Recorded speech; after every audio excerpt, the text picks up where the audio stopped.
مساء الفل يا حلوين. النهارده انا في لايف مختلف. يعني انا دلوقتي عند دكتور محمد نبيل، جايه عشان اعمل حاجه اسمها هايفو. الهايفو ده للناس اللي زي حالتي كده اللي عندهم دبل تشين هنا، عايزين مثلا يشدوا منطقه معينه، يعملوا حاجه في وشهم، يعملوا حاجه مضايقاهم في ايديهم بتاع. فبس الفكره كلها ان وانا بتكلم معاه لقيت عندهم حاجات اكتر بكتير من اللي انا كنت جايه بتكلم عليها. ولما سمعت اسعارها بصراحه بجد حبيت ان انا فعلا يعني اطلع انا ودكتور محمد نبيل نتكلم عن الموضوع ده، لان في بنات كتير قوي بيروحوا يدفعوا فلوس كتير قوي وفي الاخر ما بيلاقوش نتيجه. انا اتبسطت ان دكتور محمد دايما بيعمل عروض لطيفه جدا عنده هنا في العياده. وكمان يعني صحابي شكروا لي قوي في المكان، فخلوني اقول لكم المفاجآت اللي انا جيت لقيتها هنا. عشان اللايف ده انا عارفه البنات كلها كانت بتسالني عليه وبيقولوا لي يا بعمل تنظيف بشره فين وكده. زي ما انتم شايفين اهو لسه مخلصه تقريبا. الدنيا لطيفه جدا يا جماعه. ف مساء الفل يا دكتور. زي النور. عامل ايه؟ الحمد لله. اخبارك ايه؟ كله تمام. كله كويس؟ ورانا. الحمد لله، الله يخليك. بصوا يا جماعه، انا دلوقتي هاخد دور المذيعه وهقلب الكاميرا على الدكتور محمد علشان انتوا ايه تسالوه بقى لو في اي اسئله كمان اعرف اقراها له وانتوا كمان تردوا عليه. احنا قاعدين معاكم لايف لمده 10 minutes. يلا بينا. انا جيت النهارده لدكتور محمد علشان اعمل تقنيه الهايفو، فبليز دكتور محمد لو سمحت تشرح لهم ايه تقنيه الهايفو، يمكن انت تقدر تشرح لهم احسن مني. بصي، احنا الهايفو ده عباره عن جهاز لشد الجلد اون تايم سيشن واحده.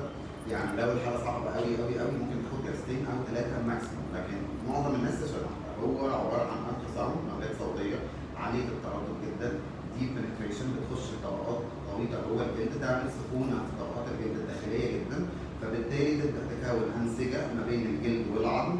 لو احنا مثلا هنتكلم فور اكزامبل عن دبل تشين، تكون لي انسجه بين الجلد والعظم وتعمل لي ليهم اتاتشمنت ببعض، تربطهم لبعض، فيحصل ليفتنج، تلاقي الجلد لزق على العظم. طبعا لو في دبل تشين او جلد متراهب او حاجه يختفي على طول، وده البيشنت بيشوفه في الجلسه يعني قبل وبعد على طول.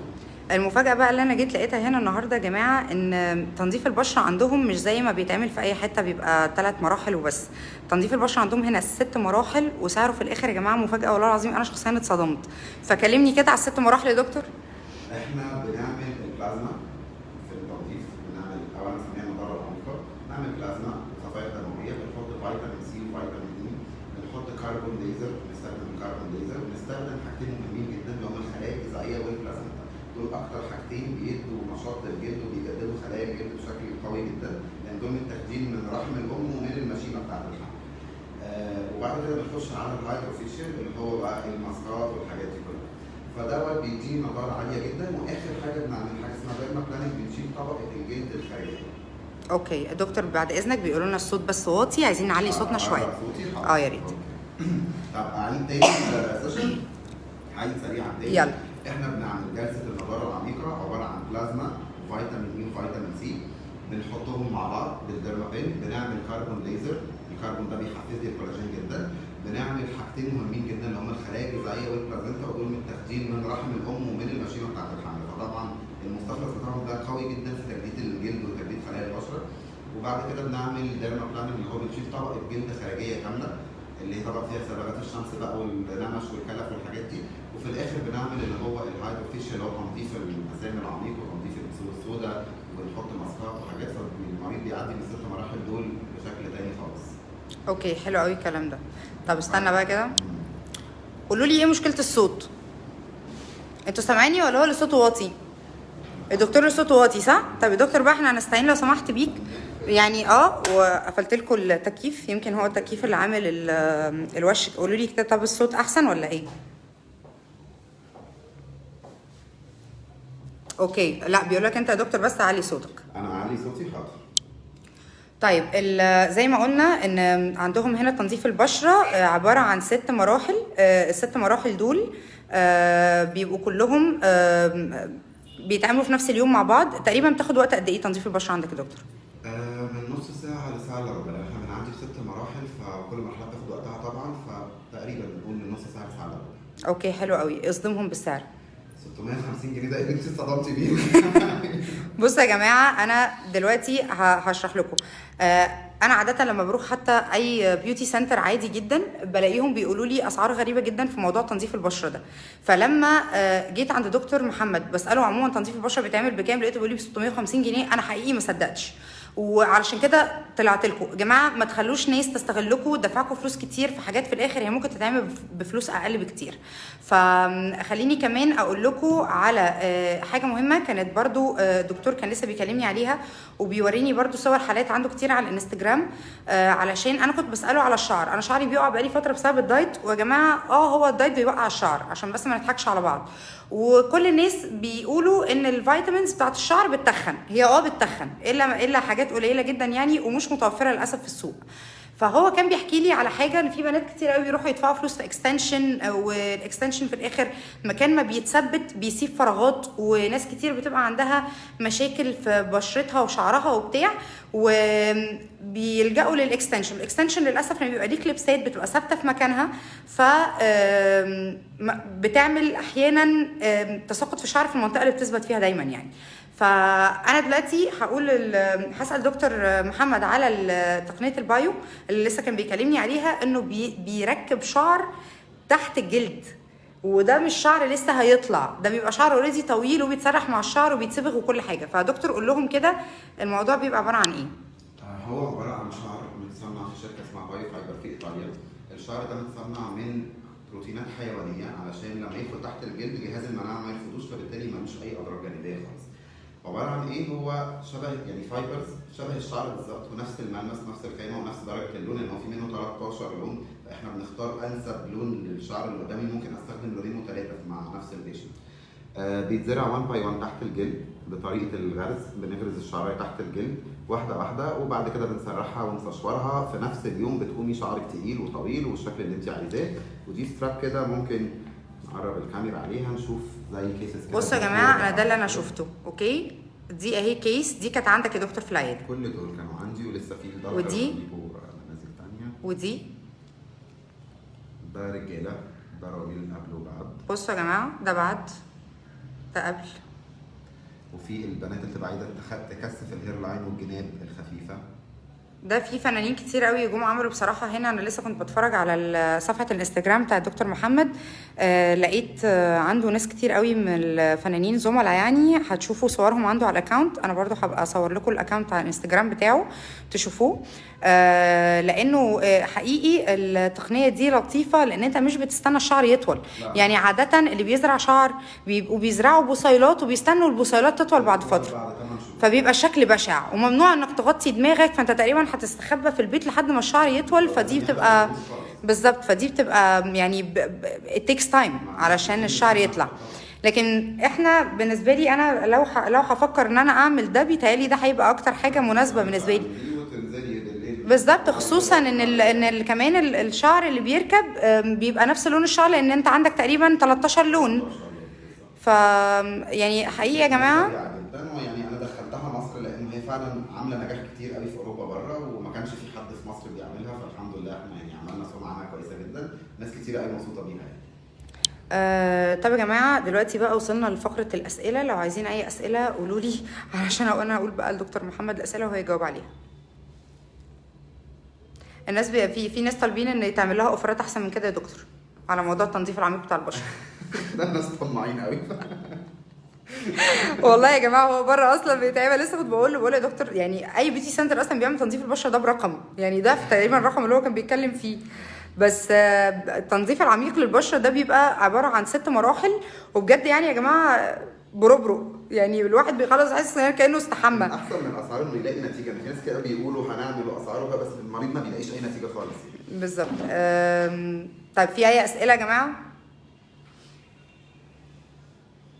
في ناس كتير بيسالوا عن الفيلر والبوتوكس والفوليوم انا بيجي لي الاسئله دي كتير. كان في حد لسه بيقولوا لي انت عامله هنا فيلر، بقول لهم يا جماعه دي عظمه الحاجب اهي، دي ما فيهاش اي حاجه، حرام عليكم، ده انا من وانا طفله بعملها. بس هو دكتور محمد لما كان تكلفه كام زرع الشعر تقريبا يا دكتور محمد؟ احنا الشعرايه بنحسبها ب 35 جنيه، وبنحسب الكميه اللي المريض محتاجها بنضربها في 35، ده سعر الشعرايه بالتركيب بالعمليه كلها. اعتقد ان السعر ده بيبقى قريب من سعر الاكستنشن اصلا اللي هو بيبقى اصلا خارجي. وناس قالوا لي الاكستنشن كمان اغلى دلوقتي. الاكستنشن فعلا بيبقى يا جماعه احنا صارفين فلوسنا كلها، مضيعين فلوسنا كلها على الاكستنشن، يعني اعتقد انه حاجه برده مش لكن ده طالع من الجلد وطبيعي جدا وما تحسيش انك هتبقى حاجه. طيب في انا جيت، هل الشعر اللي بيتساقط ليه علاج او وراثه؟ لا، حتى لو وراثي ليه علاج دلوقتي. يعني الخلايا الغذائيه والبلازنتا والبلازما بنشتغل بيهم على فروه الراس، مع طبعا بروتوكول في البيت، بنعمل ديرما رولر مع انواع سبرايز معينه ومالتي فيتامينز، بنبدا نكثف فروه الراس خالص ونعيد انبات الشعر كله. ولكن اللي عنده صلع وراثي لازم كل سنه يعيد الكورس ده. طيب في حد بيسال بيقول العمليه صحيه وما إلها مضاعفات وما بيسقط مع الوقت، وكم التكلفه تقريبا؟ احنا قلنا تقريبا الشعريه ب 35 صح؟ 35 صحيه جدا ما فيهاش اي مشاكل، لكن هو عشان المصداقيه هو ممكن بيقع من 10% ل 15% في خلال السنه. ده طبعا مع عوامل التعريه وانكماش الجلد وتمدده في نقله الفصول للصيف وللشتاء والكلام ده. فيعني انا بقول للبيشنت كل سنتين بتيجي تعمل ريفيل، اللي هو لو انا حاطط 1000 شعرايه واقع منهم 10% في السنه يعني حوالي 100 شعرايه، فكل سنتين هتيجي تحط 200 شعرايه في نص ساعه وتمشي. ده اسمه ريفيل. وبالنسبه للبوتوكس والفيلر؟ البوتوكس والفيلر احنا بنشتغل باستراتيجي الليفتنج اكتر. يعني في ناس بتبقى مش عايزه نفخ، مش عايزه خدود منفوخه وشفايف منفوخه، عايزه تشد وشها. ففي 7 نقط في الوش بنعمل فيهم حقن الفيلر والبوتوكس، بنعمل توتال فيس ليفتنج. وبرده عندنا على الصفحه صفحات كتير يعني صور كتير بيفور وافتر لحالات. بنعمل ليفتنج نشد الوش من غير ما اضطر ان انا انفخه او يبان انه ده عامل فيلر او بوتوكس. اوكي. في ناس بيسالوني بتشجعي ميسي ولا كريستيانو؟ بصراحه انا بشجع ميسي، ودلوقتي طبعا هشجع باريس سان جيرمان لانه خلاص راح هناك، مع ان قلبي والعشق برشلونه، بس انا همشي ورا ميسي. يعني ان شاء الله يلعب في الزمالك همشي ورا ميسي برضه، يعني ماليش فيه عادي. العنوان لو سمحتي، انتوا عندكم عيادتين؟ فرعين، مهندسين وشبرا. مهندسين 18 شارع جول جبال، متفرع من البطل احمد عبد العزيز، قدام مطعم ام حسن على طول الناحيه الثانيه. شبرا 305 برج الرهام، محطه الخلفاوي، العماره العريضه. لحظه بس، عشان ليك فانز يا دكتور، والناس قفشوا ان انت كنت بتمثل وشافوا لك اعمال. يا جماعه الدكتور زميل كمان، ها ارتحتوا زميل. دكتور محمد نبيل زميل كمان. انا لو كان الزرع احسن ولا ده اكستنشن ولا مش اكستنشن؟